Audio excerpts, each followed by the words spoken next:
আজ আমরা কথা বলবো উইন্ডব্রেকারের প্রথম পর্ব নিয়ে, যেখানে শুরু হয় হারুকা সাকুরের নতুন জীবন। তার দুই চোখের দুই রকম রং এবং চুলের আলাদা কালারের জন্য আগের শহরে সে অনেক সমস্যায় পড়েছিল। তাই সে ফরিন শহরে তার নতুন জীবন শুরু করতে আসে। তবে চলো আর দেরি না করে আমরা প্রথম পর্বের কাহিনী শুরু করি। আচ্ছা, গল্পের শুরুতে আমরা সাকুরাকে দেখতে পাই। তার দুই রঙের চোখ ও চুলের জন্য সে একাকিত্বে ভোগে। তার একমাত্র লক্ষ্য হলো কুখ্যাত বখাটেদের স্কুল ফুরিন হাই স্কুলের শীর্ষে ওঠা, কারণ তার বিশ্বাস সেখানেই শুধু শক্তির আসল পরিচয়। সাকুরা মাকোচি শহরে পৌঁছায়। শহরের পরিবেশ দেখে সে অবাক হয়। সে তার স্বপ্নের বখাটেদের শহরের বদলে এক প্রাণবন্ত এলাকা দেখতে পায়। সিন পরিবর্তন হয় আর আমরা দেখি সাকুরা রাস্তায় হাঁটছে। সে হাঁটতে হাঁটতে দেখতে পায় কয়েকজন গুন্ডা একজন মেয়েকে বিরক্ত করছে, আর সেই মেয়েটি হলো কোতোহা তাচিবানা। সাকুরা যদিও নিজেকে দুর্বলদের রক্ষক মনে করে না, তবুও সে আর সহ্য করতে পারে না।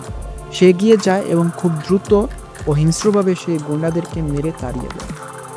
আচ্ছা, পরবর্তী সিনে আমরা দেখতে পাই কোতোহা সাকুরার প্রতি কৃতজ্ঞতা প্রকাশ করতে তাকে তার কাজে যোগ দেওয়ার আগে নিজের ক্যাফেতে খাওয়ার আমন্ত্রণ জানায়। সাকুরা অনিচ্ছা সত্ত্বেও সেখানে যায়। কোতোহা সাকুরাকে জানায় এই শহরের বোকাটেরা আসলে খারাপ না, তারা হলো শহরের রক্ষক, যাদেরকে সবাই বোফোরিন বলে ডাকে। সে ব্যাখ্যা করে ফরিন হাই স্কুলের ছাত্ররা তাদের শক্তি দিয়ে শহরের মানুষকে সুরক্ষা দেয়। এই তথ্য সাকুরার ধারণার সাথে একেবারেই মেলে না।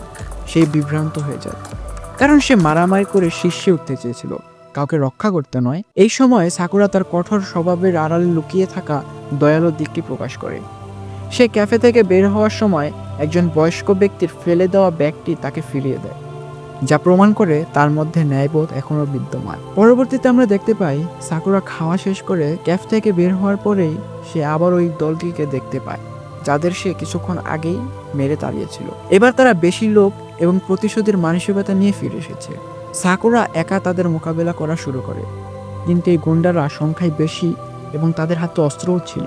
গুন্ডারা কোতোহাকে জিম্মি করার চেষ্টা করে। সাকুরা নিজে আহত হয়েছেও কোতোহাকে রক্ষা করার চেষ্টা করে। ঠিক এই চরম মুহূর্তে ফুরিন হাই স্কুলের ছাত্ররা হাজির হয়। তাদের মধ্যে অন্যতম হলো সিনিয়র ছাত্র তৌমা হিরাগি। তৌমার নেতৃত্বে ফুরিনের ছাত্ররা দলবদ্ধভাবে গুন্ডাদের বিরুদ্ধে করে। তাদের কৌশল, শক্তি ও ঐক্য দেখে সাকুরা প্রথমবারের মতো সত্যিকারের শক্তিশালী দল দেখে। লড়াই শেষ হওয়ার পর শহরের বাসিন্দারা ছুটে আসে এবং ফুরিনদের ছাত্রদের তাদের এই সাহসিকতার জন্য আন্তরিকভাবে ধন্যবাদ জানায়। সাকুরা তো ভালোবাসা ও সম্মান দেখে হতবাক হয়ে যায়, কারণ জীবনে কখনো এমন ইতিবাচক প্রতিক্রিয়া না পাওয়ায় সে অস্বস্তি বোধ করে এবং দ্রুত ঘটনাস্থল থেকে চলে যায়। আর এভাবেই হারুকা সাকুরা তার জীবনের নতুন পথে পা রাখল।